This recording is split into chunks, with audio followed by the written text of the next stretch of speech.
एकदम नहीं लगती है। तो बीच में तो ये आ गया ठीक है, तो इसको लेते हुए ये एक माध्यम बन गया है 3 कानून, तो उसको लेते हुए ये जो कॉर्पोरेट वर्सेस किसान की जो बात है, क्या वो और आगे जा सकती है या जाएगी, क्या संभावना लगती है?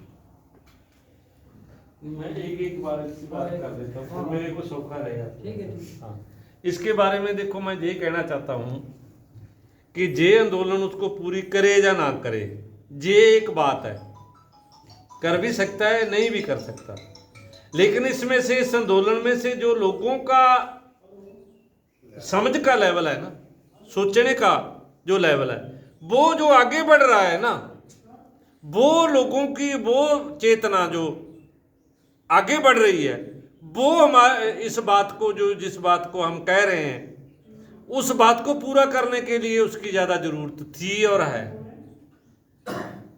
और अगर वो चेतना अब जहां तक आ गई कि कारपोरेट, अब तो देखो ना 2 कारपोरेट का बाइकाट हो रहा है, अब ये चेतना पूरे कारपोरेट के बाइकाट पे लेवल पे भी जा सकती है, ये कोई बड़ी बात नहीं है। और जो हम ये सोच रहे हैं कि शायद ये ही बड़ा आंदोलन है, इससे बड़ा आंदोलन नहीं होएगा, इससे बड़ा आंदोलन भी होएगा। और वो आंदोलन होएगा जो एग्रीकल्चर प्लस एनवायरनमेंट मिलके हो जाएगा। अब देखो, अब इसमें जो बड़ा आंदोलन होने में एक जो बड़ा फैक्टर काम किया ना, वो काम किया है पंजाब का आगे आने का, कि पंजाब का फार्मर आगे आया और थोड़ा रिसोर्सफुल भी है, और एक सिख परंपरा के मुताबिक वहाँ रहने का, ठहरने का, खाने का, पीने की कोई प्रॉब्लम नहीं है, क्योंकि लंगर व्यवस्था है वहाँ। मतलब अगर आप जाओगे सिंगू बॉर्डर पे, आपको ऐसा भोजन मिलेगा जो आपने कभी खाया ही नहीं होगा, इतना रिच भोजन मिल जाएगा वहाँ। उसकी वजह ये भी है कि जो ये एक आरोप लग रहा है कि फॉरेन से पैसा आ रहा है, वो फॉरेन से पैसा बाकी आ रहा है, इसमें कोई दो राय नहीं। वो फॉरेन से पैसा भेजने वाले है कौन, ये देखने वाली बात है। फॉरेन से कोई कंपनियां पैसा नहीं दे रही, कोई सरकारें पैसा नहीं दे रही, जो पंजाब के बच्चे फॉरेन गए हुए हैं वो ही पैसा दे रहे हैं। उनको भी ये लगता है कि यार हमारी जमीन नहीं जानी चाहिए। अगर एक फार्मर दिल्ली में बैठा है धरने पे, उसका बेटा इंग्लैंड में बैठा है, तो वो अपने पिता को भेज भी रहा है कि डटे रहो, कोई बात नहीं, पैसे पूसे का कोई चक्कर नहीं है। पंजाब में पैसे पूसे का कोई चक्कर नहीं है, खाने पीने का कोई चक्कर नहीं है। एक एक आदमी यार 20-20 क्विंटल तो बादामगिरी भेज रहा है वहां से। अब देखो पूरे दिल्ली में जी, दिल्ली में एक दिन ऐसी आया एक दिन ऐसा आया कि कोई भी ड्राई फ्रूट नहीं मिल रहा था, वहां बांटे जा रहे हैं 200 ग्राम के पैकेट कि यार ठंड नहीं लगनी चाहिए, बादाम खाओ, काजू खाओ, पिस्ते खाओ, जो मर्जी खाओ, खजूर खाओ, चहारे खाओ। और डॉक्टर, जो पंजाब के डॉक्टर हैं, वो कह रहे हैं कि यार आप वहां कम खाने को दो ना लोगों को, क्योंकि खोआ इतना आ रहा है पंजाब हरियाणा से, पिन्नियां बन कि यार आप तो हार्ट के पेशेंट पैदा कर दोगे जहाँ। हमने ही खाया नहीं, आपने तो खाना ही था, जो भी जाएगा वो ही खाएगा वहां। आप भी गए, आपने तो खाना ही था ना। इसलिए बात ये है कि उसमें जो बात आई ना बड़े आंदोलन वाली, वो एक तो ये आ गई और दूसरा लोग ज्यादा आ गए। फिर साथ में हरियाणा लगता है, हरियाणा के बहुत सारे गांव ऐसे हैं जिन्होंने डिसीजन कर लिया कि एक पाव भी दूध नहीं डेयरी में डालेंगे, और सारा दूध फ्री में वो दे रहे हैं। कल जब हम टिकरी बॉर्डर पहुंचे तो इनके गांव वाले थे वहां नजदीक में, क्योंकि हमने ये पकड़नी थी मेट्रो स्टेशन का, जो बहादुरपुर का मेट्रो स्टेशन है, उनके मेट्रो स्टेशन के नीचे इनके गांव वालों की 5 ट्रालियां थी। तो हमने वहाँ पहले उनके पास गए, फिर उनको वो खुश हुए भी आप आ गए, तो उन्होंने हमें दूध पिलाया और दूध के साथ कोई की पिन्नियाँ दे दी, वही बात हुई। तो बाद में उन्होंने बताया कि हमने एक दिन ये 2-3 गांव थे, इसमें ट्रैक्टर लेके हमारे लड़के भेज दिए। अब उन गांव में से 50-55 लीटर दूध रोज आ रहा है हमारे गाँव में से नहीं, जो मिल्क प्लांट थे ना, मिल्क प्लांट, उनको भी कह दिया भी तुम भी दूध वहां बेचो। हाँ, इसलिए मतलब ये जो बड़ा एक इसमें जो नया फैक्टर आया ना, एक तो जो को देखो सिख कल्चर ऐसा है, इसने कोरोना के टाइम भी यार लाख 1.5 लाख लोगों को दिल्ली में खाना दिया गुरुद्वारों में, जिसको कोई सरकार नहीं दे सकी वो गुरुद्वारे दे रहे हैं। इसलिए ये तो एक तो अलग अलग वहाँ श्रोमणी गुरुद्वारा प्रबंधक कमेटी का लंगर अलग, दिल्ली गुरुद्वारा प्रबंधक कमेटी का लंगर अलग, कितने बाबे हैं उनका लंगर अलग। और दूसरा ये है कि जितने भी आपको मैं एक इन्फॉर्मेशन दे देना चाहता हूं कि जितने भी जिस दिन से राव साहब जी आंदोलन शुरू हुआ है, जितने लोग इसमें जान गंवाई है जिन्होंने, उन सभी को 10 लाख रुपए का कंपनसेशन है, सभी को पंजाब सरकार की तरफ से, पंजाब सरकार से ये कंप्रोमाइज हुआ। अभी जो मतलब सिगू आदमी जान देता है या टिकरी में जान जाती है, जब डेड बॉडी पंजाब में जाती है तो उसी समय तहसीलदार एसडीएम की ड्यूटी होती है कि वो संस्कार वाले दिन 5 लाख दे और भोग वाले दिन 5 लाख का चेक दे के आते हैं। और अब कुछ बाबे हमारे ऐसे हैं और कुछ एनआरआईज ने एक ग्रुप बना लिया कि उनको जो मतलब जो कोई जख्मी हो गया, कोई और हो गया, उनको और कंपनसेशन देने का।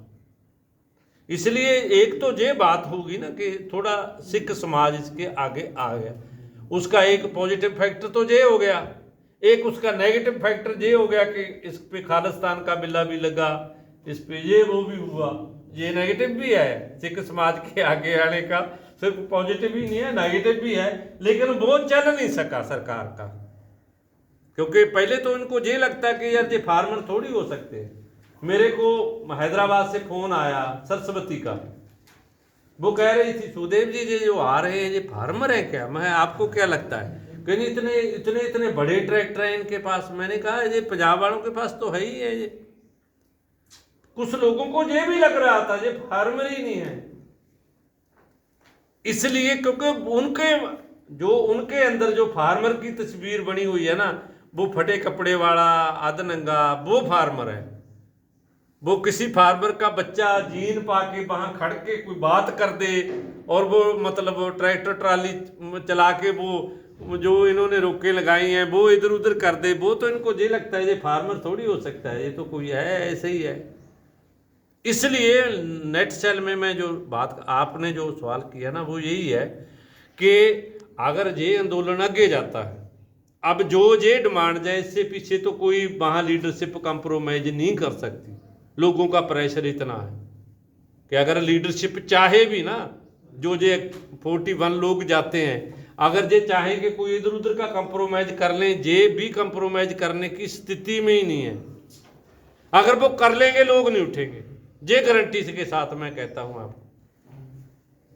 और इसलिए ये आंदोलन कम से कम इतना तो करवा के वापस होएगा, और इससे जो लोगों का चेतना लेवल बढ़ेगा वो अगली बात को भी सेटल करने के लिए आ जाएगा आगे। और मेरे को ये लगता है कि इसके साथ अगर एनवायरनमेंट का सागरदारा जी आंदोलन जुड़ जाए ना, तो अब तो कल पंजाबी ही बाहर से वो सर्विस दे रहे हैं, और फिर पूरे इंडिया के जो जितने लोग भी गए हुए हैं, चाहे वो केरला के हैं, चाहे वो आंध्रा के हैं, चाहे वो कहीं कहीं के भी हैं, वो सब सर्विस देंगे उसको। और कमाल का आंदोलन होगा वो, इससे बड़ा भी होगा और इससे अलग तरीके का भी होगा।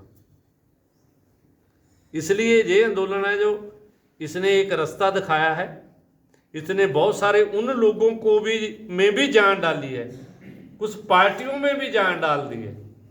पहले तो पार्टियों वाले बोलते ही नहीं थे, क्योंकि देखो पार्टियों को तो इन्होंने बिल्कुल लैंड कर दिया, फ्लैट कर दिया बीजेपी ने। और अब जो आंदोलन करने वाले लोग थे उन पे भी इन्होंने जैसे CAA वालों को फ्लैश कर दिया, इन्होंने पूरा फ्लैट कर दिया। यानी पहली बार दिल्ली में ये बात हुई है कि मुस्लिम विरोधी दंगा भी हुआ, ज्यादा लोगों को उनको मारा भी, पामडन को, और उनकी प्रॉपर्टी भी जलाई गई और उन्हीं पर केस हो गए। देखो सिख विरोधी दंगा भी हुआ 83 में, उसमें लोगों की प्रॉपर्टी भी जली, लोग भी मरे वहां से, उस समय तो हजारों मरे, इस समय तो कुछ 100 ही मरे ना, 78 लोग ही मरे हैं इस दंगे में। उसमें तो 3500 से ज्यादा, 3500 से ज्यादा तो दिल्ली में मर गए थे, मार दिए गए थे। लेकिन उसमें यह था कि किसी सिख पे या सिख जिन्होंने भी जो उसको कवर किया या उसके बारे में रिपोर्ट्स दी, उनको किसी पे पर्चा नहीं हुआ। अब इसमें जो इस आंदोलन को लीड करने वाले लोग थे, उन पे सब पे पर्चे होके आज वो सब जेल में हैं। इसलिए अब इस आंदोलन पे जो एनआईए ने अब शिकंजा कसने की ट्राई की है ना, कि एनआईए ने ऐसे ही छापे लगाने शुरू कर दिए ना, अब उसको भी समन कर दो, उसको भी समन कर दो, उसको भी समन कर दो। अब पहला ये ऐसा आंदोलन है जिसने ये बोल दिया कि किसी एनआईए के पेश नहीं होगा कोई भी हमारा साथी। बाद में देखेंगे इनको एनआईए क्या करती है क्या नहीं करती। पहले तो किसी ने स्टैंड ही नहीं लिया, इतना जबरदस्त किसी ने स्टैंड नहीं लिया कि एनआईए बुलाए और वो जाए ना। अब ये स्टैंड इसी आंदोलन का है कि एनआईए बुलाएगी नहीं जाएंगे, कर ले एनआईए क्या करती है, पकड़ेगी, गोली मारेगी, जेल में डालेगी, देखेंगे। अब इतने लोगों को पकड़ना, इतने लोगों को जेल में डालना, इतने लोगों के ऊपर अत्याचार करना, ये इनके लिए भारी पड़ रहा है। पहली बार है कि 2 लाख से के करीब राव साहब जो हमारे मतलब ये सैनिक है ना, जो मतलब ये वो सर्विस करके आए हैं सेना में, साबका फौजी जिनको बोलते हैं, वो 2 लाख 26 जनवरी को वहां आ जाएंगे और वो कह रहे हैं कि हमारे पास तगमे होंगे और हम आगे लगेंगे। और ये भी एक संभावना मतलब व्यक्त की जा रही है कि अगर ये गोली चलाते हैं इस आंदोलन पे, सेना में भी बगावत हो सकती है। क्योंकि कुछ लड़के जो हमारे सेना से छुट्टी लेकर आते हैं वो सीधे सिंधु बॉर्डर पे आते हैं, घर पे नहीं आते, और वो वहां के बोलते हैं कि हम वर्दी समेत आए हैं, ये देखो हमारी यूनिफॉर्म, और हम हथियारों समेत आए हैं, और आपके पास आपके तरफ कोई देख नहीं सकता। गोली चलानी तो आगे की बात है, अगर गोली चलाएंगे तो हम देखेंगे इनको कौन चलाता है। इसलिए ऐसा आंदोलन जो बढ़ गया है ना, क्योंकि हमारे सैनिक भी है जो, उसमें सिख मिलिट्री भी है, उसमें जाट रेजिमेंट भी है, वो हरियाणा वाली तो सारी की सारी पुलिस ही फेवर कर रही है इस आंदोलन की, पंजाब की पुलिस भी फेवर कर रही है इस आंदोलन की। इवन जितने साबका आईएएस ऑफिसर हैं, अब 26 आईएएस ऑफिसर जो चंडीगढ़ में रहते हैं वो आ रहे हैं और कह रहे हैं कि हम इस आंदोलन के साथ हैं। और मतलब जो ये जहाँ का नागालैंड का था वो अपना अविनाश, तो कश्मीर में आईबी का चीफ रहा। हाँ, वो उसके 2 आर्टिकल आए हैं, मतलब वो डीजीपी भी रहा नागालैंड में, कश्मीर में भी वो रहा, मतलब वो जिन्नी जे ज्यादा जे इनकी गुप्त वाली वो है ना, गुप्तचर संस्था है आईबी वगैरह, उसमें रहा, उसके 2 आर्टिकल आए हैं और चंडीगढ़ है वो बंदा, और उसने कहा कि ये आंदोलन कैसा आंदोलन है, और वो और लिखता है कि मैं ISS पोस्ट पे रहा हूँ,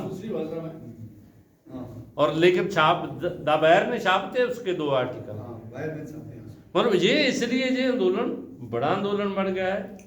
इस पे अब अगर वो रिप्रेशन करते हैं तो 100 बार सोच रही है सरकार।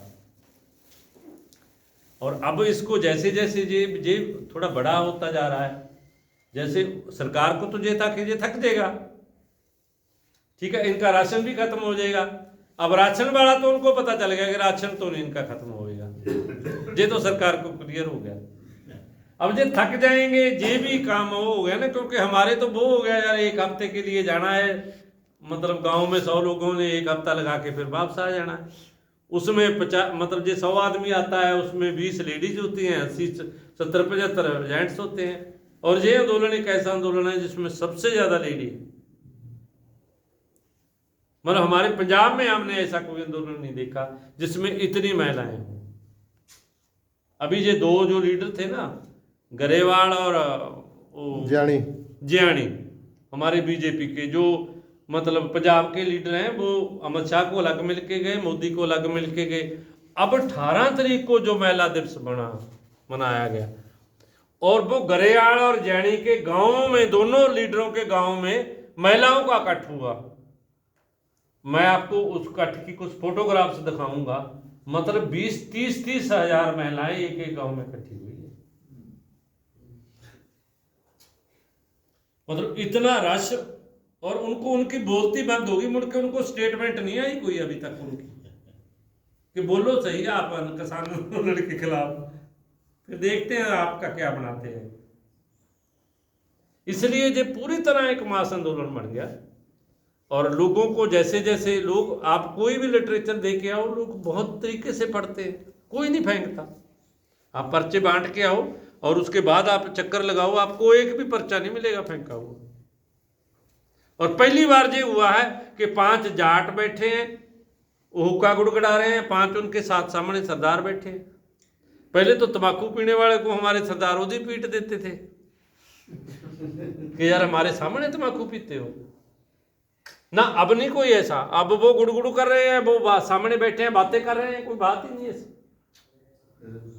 बड़ा भाई छोटा भाई हो गए। और सरकारों ने जो लोगों में जो मतलब दरारें डाली थी ना, वो दरारें आस्ते आस्ते आस्ते मिट रही हैं। और सिख लोगों के बारे में भी जो इन्होंने इंप्रेशन बनाया था, वो इंप्रेशन भी लोगों का मतलब नेगेटिव की बजाय पॉजिटिव में टर्न कर रहा है। इसलिए इस आंदोलन से हम ये आस लगा सकते हैं कि जैसे जैसे ये आंदोलन आगे बढ़ रहा है और ये अपनी कामयाबी तक जाएगा, और उसका एक बात तो जरूर है, जैसे मैं संक्षेप में बस अभी मैं बंद करता हूँ, कि हम जो आप कह रहे हो ना कि अगर ये वापस भी हो जाते हैं फिर भी क्या है, हम इसको बहुत सौखे शब्दों में गांव में ये कहते हैं कि कोल्लू होता है ना जिसमें तेल निकालते हैं, कि देखो कोल्लू में तो हम 1980 के बाद में पढ़ रहे हैं। अब ये 3 कानून कोल्लू की वो चूड़ी थोड़ी टाइट कर रहे हैं ताकि और तेल निकले हमारा। अगर हम ये कानून वापस करवा देते हैं वो तो चूड़ी थोड़ी टाइट हुई हुई है, वो लूज हो जाएगी। लेकिन अब हमने ये सोचना है कि कोल्लू से बाहर कैसे आया जाए। हम गांव में जो बात करते हैं ना, बिल्कुल गांव वालों लोगों की भाषा में, कि यार बात अब ये आ गई है कि कोल्लू से बाहर कैसे निकले। वो तरतीब सोचो हम सारे इकट्ठे होंगे। ये कोल्लू तो ठीक है, अब कभी टाइट कर देता है, कभी लूज कर देते हैं। यार थोड़ा लूज करना, हमारा दम घुट रहा है, वो थोड़ा लूज कर देगा जब हम ज्यादा जोर से चीखेंगे ना। ये आंदोलन क्या है कि कोल्लू में जब हमारा दम घुटने लगा तो ज्यादा चीखने लगे हम कि नहीं नहीं नहीं नहीं मरे मरे मरे, इसको टाइट मत करो, लूज करो लूज करो। और वो उसको लगता है यार ठीक है लूज करना पड़ेगा, तो इतना प्रेशर आ गया तो लूज कर देगा वो। लेकिन कोल्लू से बाहर कैसे निकलना है,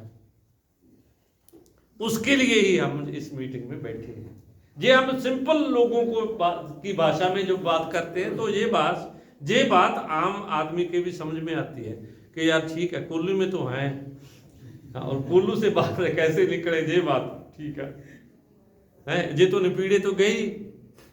पंजाब की 95% जमीन अज पलाजा, 95% राव साहब बैंकों में लाल अक्षरों में है।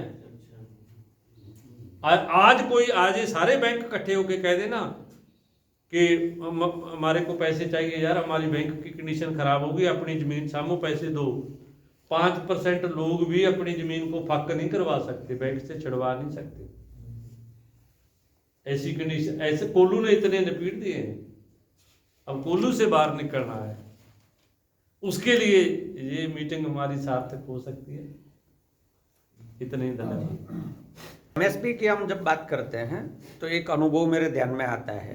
पिछले दफे महाराष्ट्र में नासिक से 50,000 किसान मुंबई तक पैदल गए थे, और महाराष्ट्र सरकार ने एक ऑर्डिनेंस निकाला था कि स्टेट में कोई एमएसपी से नीचे खरीदी नहीं करेगा। अगर एमएसपी से नीचे खरीदी करेगा तो उसको सजा और जुर्माना होगा। तो व्यापारियों ने खरीदा नहीं तो किसान परेशान हो गए, क्योंकि उसमें वो तो नहीं था कि जो भी किसान लेके आएगा वो आपको एमएसपी पे खरीदना पड़ेगा, ऑप्शनल था। तो व्यापारियों ने कहा कि नहीं, हमको और कहीं सस्ता मिल रहा है इसलिए हम नहीं खरीदेंगे।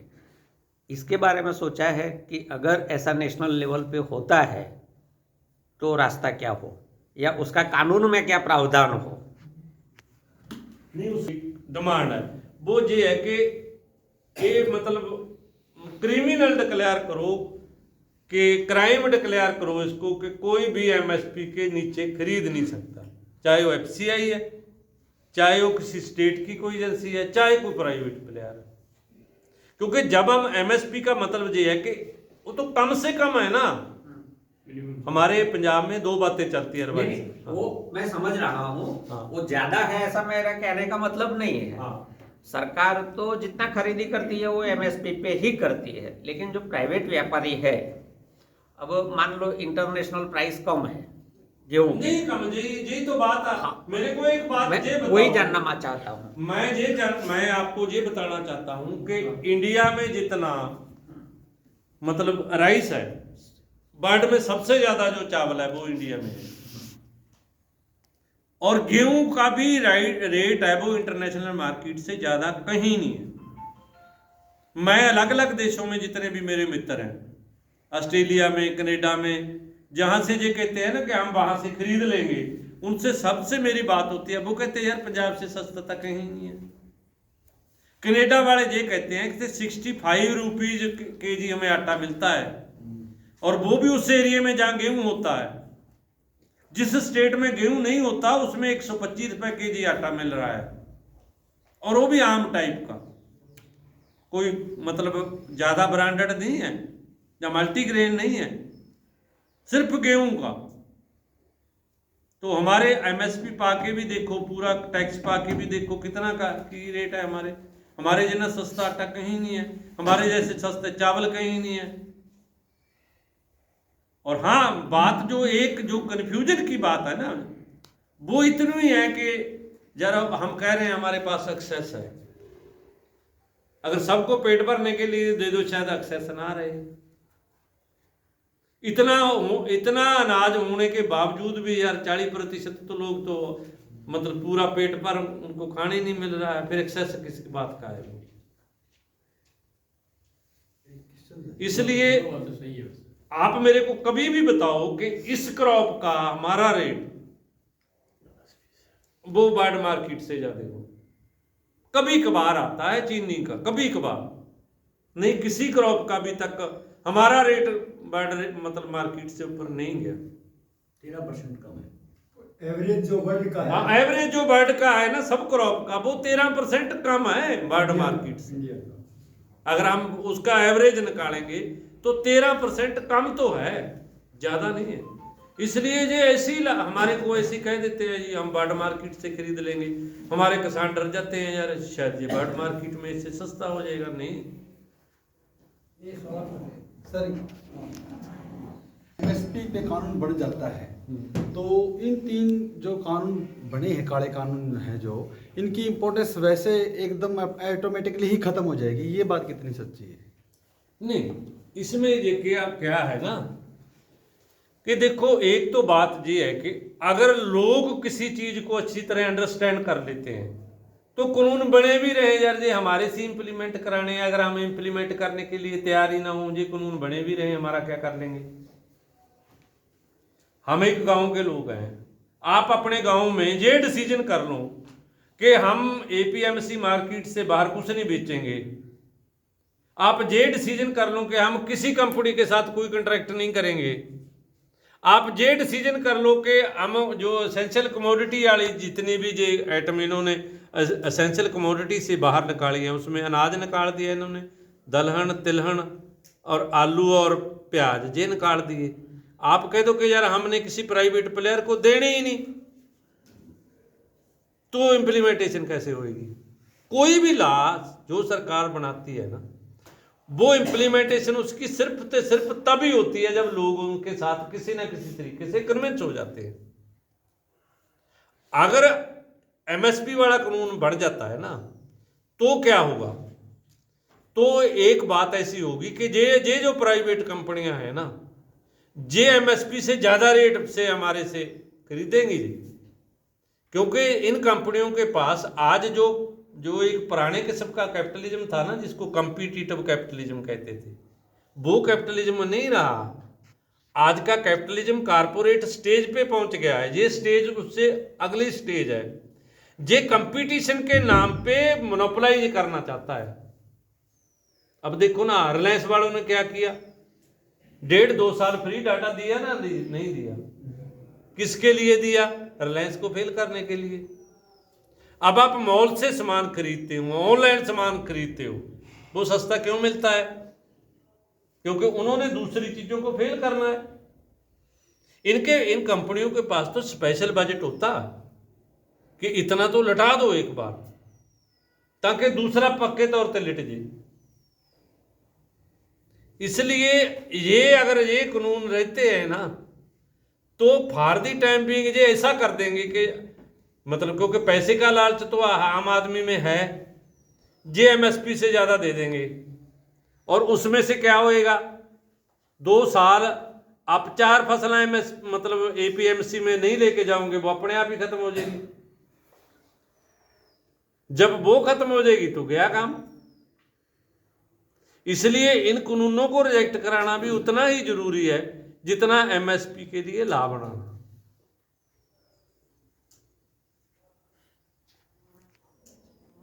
बाकी तो इतने कन्विंस हो जाए कि हम इनका कोई प्रोडक्ट ही नहीं यूज करेंगे, तो भी ये कंपनियां खत्म हो जाएंगी।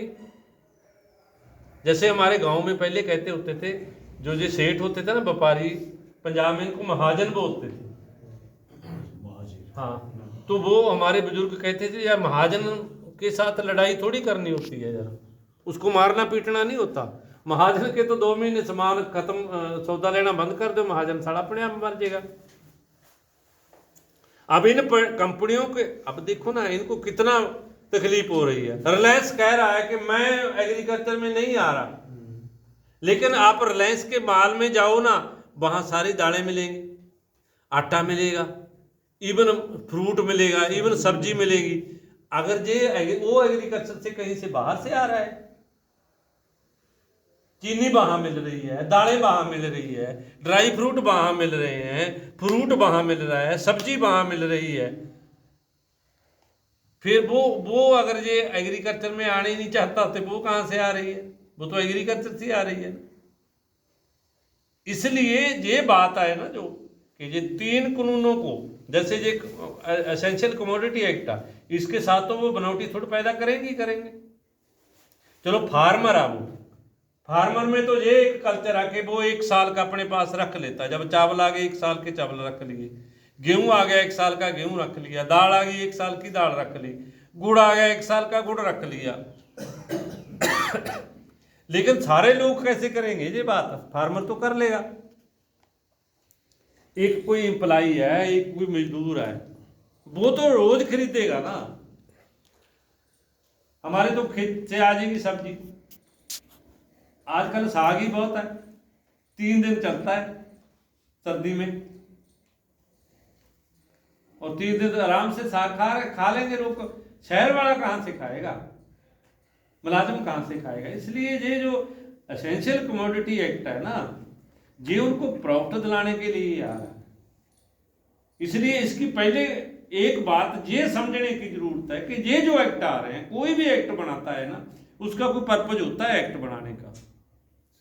अगर उसका पर्पज ही गलत है, जैसे मैं कहता हूं कि कोई आदमी हमारे घर पे आ रहा है, हमारे को उस पे शक है, हमारे को उस पे डाउट है कि यार ये गलत, इसकी निगाह ही नहीं ठीक। कोई मेरे को कह देता है यार उसके ऐनक लगा देते हैं, उसमें क्या है, आप उसको आंखें नहीं आपको दिखने देते उसकी। ये जो कह रहे हैं ना अमेंडमेंट करना, वो गलत आदमी के ऐनक लगा रहे हैं। लेकिन वो जब मेरे घर आ रहे हैं, मेरे को पता लग रहा है ना कि वो मेरे घर में कोई गलत काम करेगा। इसलिए कारपोरेट अगर एग्रीकल्चर में ये लेकर आ रहे हैं उसको, तो वो हमारा नुकसान तो करेगा ना। वो हमारे खेत में आ गया,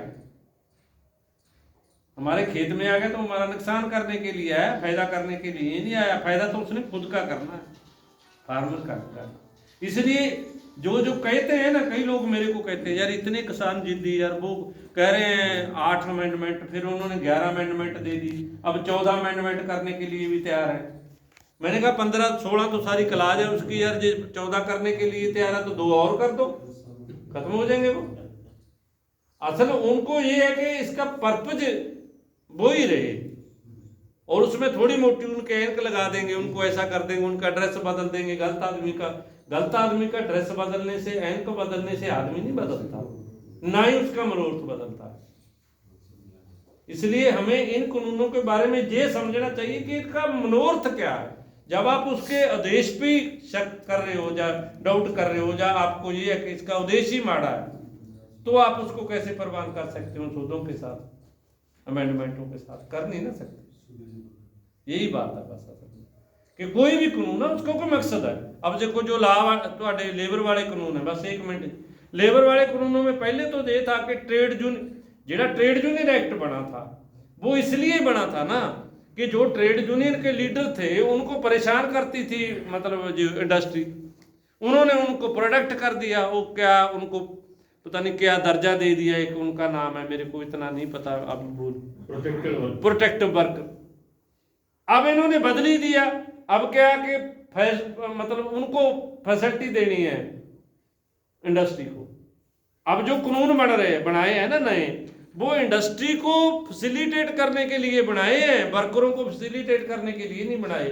इसलिए उसका उद्देश्य बदल गया ना। पहले का उद्देश्य है वर्करों की प्रोटेक्शन करना, अब वाले ला बनाए हैं वो है मतलब इंडस्ट्री को फैसिलिटेट करना। इसलिए देखो ना उसके उद्देश्य में कितना फर्क पड़ गया। अब वर्करों से मतलब पहली बार हुआ कि 12 घंटे काम ले सकते हो आप कॉन्ट्रैक्ट वर्कर से। पहले अब तक हम गाते थे कि 8 घंटे की काम दिहाड़ी वो जो भी करते थे, लेकिन मेरे को तो इतना नहीं पता, ये ज्यादा बताएंगे। मेरे को मोटा मोटा इतना जरूर पता, क्योंकि हम पढ़ते तो सारे ही हैं ना। मैं जब लेबर के सब बारे में बात करता हूँ, मैं कहता हूँ यार उसका उद्देश्य तो देख लो ना क्या है जो अब आया है, और पहले वाले का आदेश देखो क्या था। इसलिए मेरे को उसके मतलब वो लाज लूज का जो उनके वो उनमें धाराएं डाली है उसका नहीं पता, लेकिन मेरे को इतना जरूर पता कि जे इंडस्ट्री को फैसिलिटेट करने के और बिजनेस को फैसिलिटेट करने के लिए, ईज ऑफ डूइंग बिजनेस। हाँ, इसलिए ये बात है कि कोई भी जो लॉ बनता है उसके पर्पज को समझना पहले जरूरी है, बाद में उसकी धाराओं को समझते रहो। हो गया जी।